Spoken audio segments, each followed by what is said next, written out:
Welcome back, ladies and gentlemen. This is Luke, aka Kiaris Taylor, from Interstellar Command Guild. Um, in this video, we're going to touch base on the Esper DPS priority, or rotation, if you will.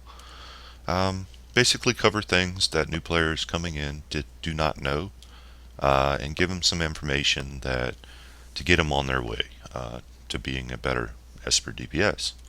I'm not going to cover everything. I'm going to talk about abilities, show you my amp setup, and yeah, we're just going to try to learn some new things, guys. So anyway, the build I am running, I'll show you real quick, is the telekinetic strike tier 8, tier 8 telekinetic storm, tier 8 haunt, with CB, concentrated blades, reap, and spectral swarm. I also have some interrupts in there, but for this video, not really going to touch base too much on them. That's pretty standard to have those two in your limited action set. So anyway, this is the amp setup that I have right now. I found does the most DPS based off the gear I have. One little notable thing, couple notable things actually, is we take Figment now. Figment basically spawns a pet while you're above 70% health. Damaging a foe has a 20% chance to manifest a Figment. Deals magic damage per second for 10 seconds. This has basically accounted for, depending on the fight, around 3% more damage. Or 3% of my damage, not more damage, during a fight. So it's very important to have that up to sort of mid-max your DPS. I took away True Sight to get to Figment. Basically, I did not need the strike through, was my reasoning there. Tactician I took because there are opportunities where standing still will grant you this buff, to increase magic damage dealt by 4%. And also, real quick, I'll talk about mental overflow, because I am going to mention this later on. Basically, as Espers, we build psi points. We have builders and we have finishers. Once we reach 5 psi points, which is our max that we can get, mental overflow basically gives us 2 more extra psi points for a total of 7 psi points.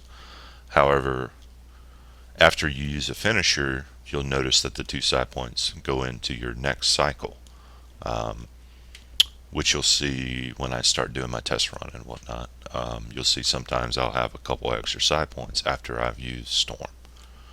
So those are very important amps to have, in my opinion, as a DPS tester. So that's abilities amps. Let's talk about the abilities themselves and sort of the rotation or priority you should look to do to achieve. So first off, I'm going to talk about spells that are off the global cooldown. Those are Reap and Spectral Swarm. Now what does that mean? That means if I'm casting something like, say, Telekinetic Strike, I can still hit the button associated or keybinded to these abilities, and they will still go off while I'm casting. Okay. Now, there's a couple abilities. Well, also Concentrated Blades off the global cooldown, but I'll talk about that as where it fits into the priority a touch later. But there is one other ability that kind of I've found is hard to keep on cooldown, and that is Haunt. Basically, while I'm casting something, in this case Telekinetic Strike is a good example, I can't cast Haunt at the same time during the duration of that cast. So Haunt has to come after that cast, or be fit in after those casts in some way. So where does CB come into play? Typically when I've used CB, I like to use one charge instead of both charges. You can use both charges pre-pull and be okay. But basically, when I use CB, it's typically after a telekinetic storm or whatever finisher you're running, and I usually use one. Um, this is because after you cast telekinetic storm or whatever finisher you're using, there's a short delay before you can cast anything else, and that is when I fit in one CB. What I found works the best. Uh, if you try to use both charges, you delay your cast for telekinetic strike slightly. So using one is usually optimal after a finisher. The next couple things are your innate and your gadget. Our Esper innate is spectral form. It grants an absorb, which is kind of cool. Not really necessary, but it's saved my ass a couple times. Um, generates one psi point every second for 5 seconds. So essentially, it's 5 psi points free by using it. This greatly speeds up how fast your psi point generation is. Allows you to get multiple finishers off faster than you could just building normally. So naturally, the way the Esper works, let me just tell you that real quick, is in order to get good DPS, you have to get as many finishers off as humanly possible in a short amount of time as humanly possible. That's what I've noticed has given me the most damage. So using this proactively, like as soon as it comes off cooldown, even at the beginning of fights, is a good way to maximize your DPS. Lastly, gadgets. I cannot stress how important it is to use your gadget just about as soon as possible as you do with your innate. So you can notice by my gadget, it increases my assault rating, which will increase my assault power, and thus increase the damage I do for that duration. And it also gives a chance to be for your next 100% chance for your next spell to crit. So it's kind of important that you pop this maybe right before a finisher goes off. Alright, so that covers all the abilities and kind of the priority in a way. But let me just re-emphasize for summary. You basically want to keep Haunt, Reap, Spectral Swarm on cooldown. CB after finishers or pre-pull. Otherwise, you telekinetic strike. So that basically covers the priority / rotation. Now I'm going to do a quick test run for about a minute, maybe a little bit more on this dummy. Again, I'm not concerned about damage that I'm doing up here in my damage meter. I'm more concerned with keeping these spells on cooldown. Okay, and using my innate proactively, all those things I just talked about. I by no means am a perfect Esper. I'm still learning as well. So yeah, let's get right into this.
Okay. So you get the idea. Couple things that will help you a lot that I found is having, I'll just show you in the options. Under control is hold down the key to continuously cast an ability. This allows you to basically, you know, if I'm holding telekinetic strike down, see, you notice I'm casting it without any delay, right? Well, the same thing happens when, you know, these other spells are coming off cooldown. Holding that key down will allow you to immediately use that spell. Okay, so that just kind of helps you keep those spells on cooldown, and while also doing as optimal DPS as you can. So hope you guys enjoyed this video. That basically covers what I wanted to talk about. The rest is in my guide on our website, and if you're interested in that, I'll link it on the video description. So take a peek, and hopefully all you new espers coming in for free to play and whatnot, still learning the class, will learn something new. Anyway guys, peace out. Y'all have a good one.